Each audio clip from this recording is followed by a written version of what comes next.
How much would you endure to save the one you love? Would you hold on even as they became a monster in your arms?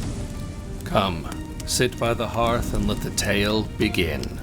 Last time it was a ghost. Are fairies ghosts too? No, my dear. In the old legends, fairies were something else entirely.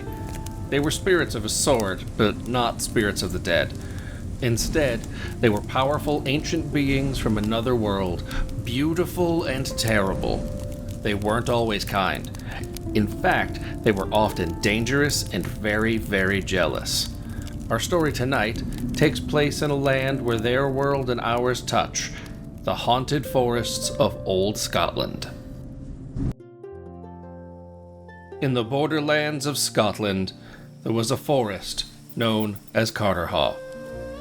It was a place of wild, unsettling beauty, where the veil between the mortal world and the world of the Fae was said to be thin.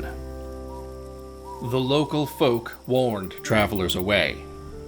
They told tales of a fearsome elfin knight who guarded the woods, a spirit who demanded a toll from any maiden who dared to trespass, either their belongings or their virtue. But these lands had just been passed to a new mistress, the brave and headstrong Janet. She had heard the fearful whispers, the warnings of ghosts and goblins, and she did not care. My father left these lands to me. No spirit, fairy or spectre will keep me from what is mine.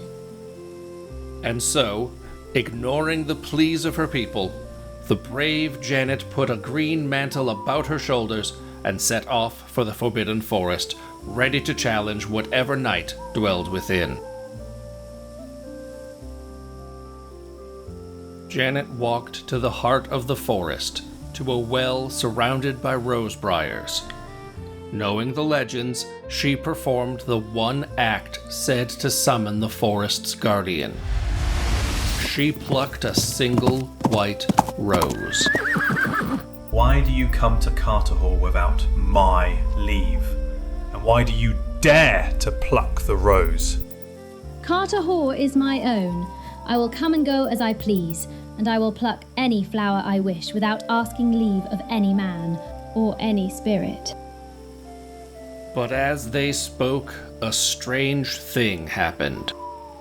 Their anger cooled. In Janet, Tam Lin saw not a trespasser, but a woman with a spirit as wild and fearless as his own. And Janet saw not a fearsome fairy, but a handsome knight with a deep and terrible sorrow in his eyes. They met again in the secret heart of the forest, and their fascination quickly blossomed into love. But their happiness was haunted by the sadness in his eyes. Finally, one evening, he told her the truth of his curse. Janet, I am not what you think. I am no fairy, nor am I a ghost. I am mortal, the same as you. He told her that years ago, while out hunting, he had fallen from his horse and been captured by the beautiful and terrifying Queen of the Fairies. He had been her prisoner ever since, an elfin knight against his will. Janet listened, her heart aching for the man she loved. She thought his story had reached its tragic end, but the truth was far, far worse. A prisoner? Tam Lin, if you are a mortal man held captive, then we will find a way to free you. There is no escape, only a choice. Every 7 years, on the night of Samhain, what you now call Halloween, the fairies of the Sealy Court must pay a tithe, a terrible price to the forces of darkness. He explained that the fairies were bound by an ancient pact. They must give one of their own to the Cailleach, the divine hag, the queen of winter, the ancient goddess of death and rebirth. The queen could sacrifice one of her own, but why would she, when she has a mortal man in her court? I am handsome and strong. I am the perfect Tithe. Janet, this coming Samhain, she means to give me to the Cailleach. His time was running out.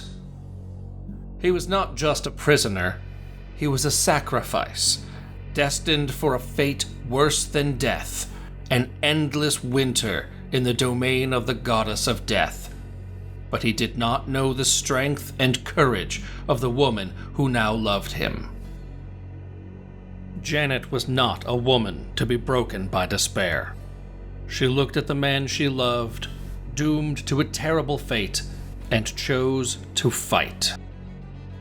No, I will not allow it. Tell me what I must do.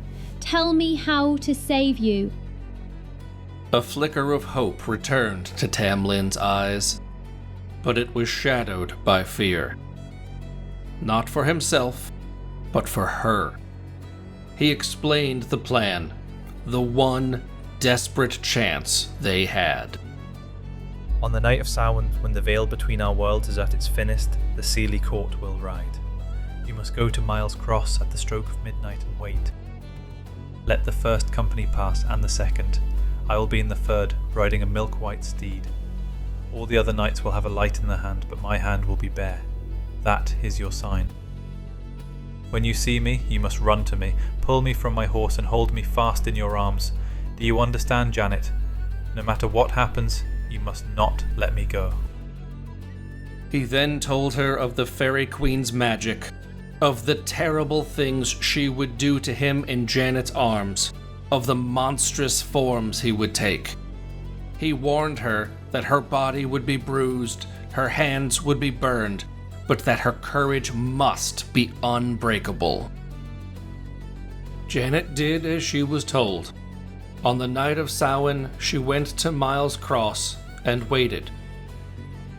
At the stroke of midnight, she heard the jingling of fairy bridles, and the Sealy court appeared, a river of moonlight and shadow. She let the first company pass, and the second.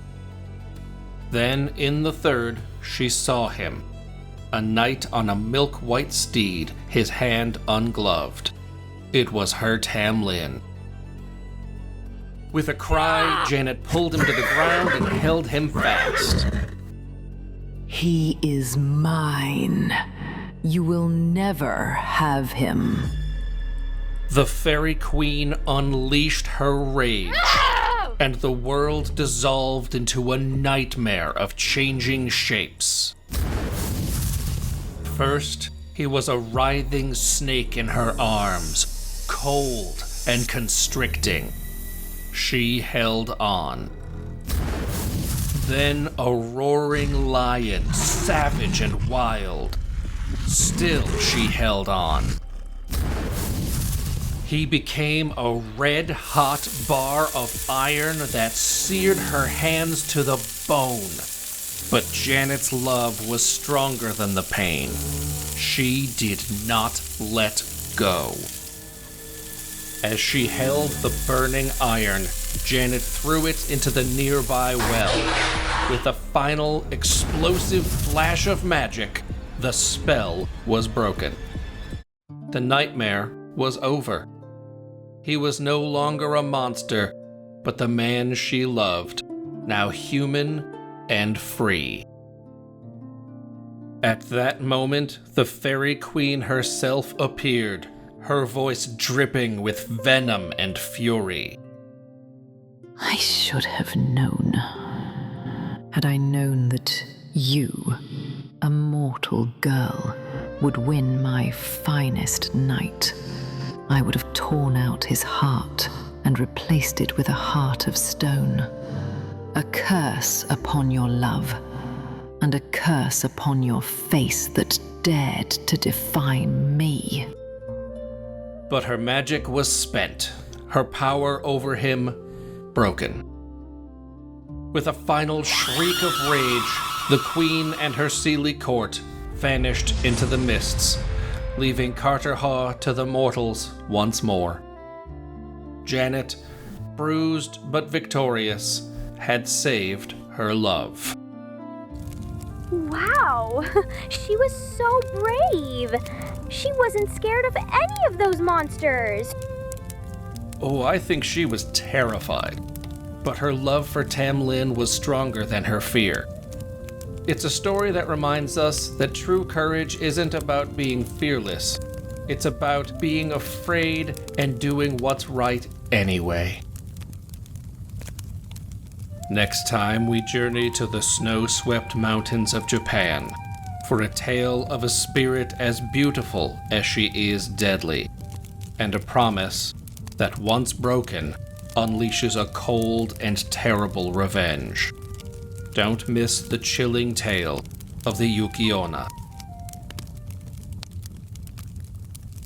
If you crave more tales that blur the line between this world and the next, join me every week in October for Spooky Season by the Hearth. From banshees to witches, each story will chill your bones and warm your heart. Subscribe and gather close. The fire's just getting started. Until next time, I am, as ever, your humble storyteller. May your nights be warm, your dreams filled with wonder, and your heart ever open to the magic of a good story.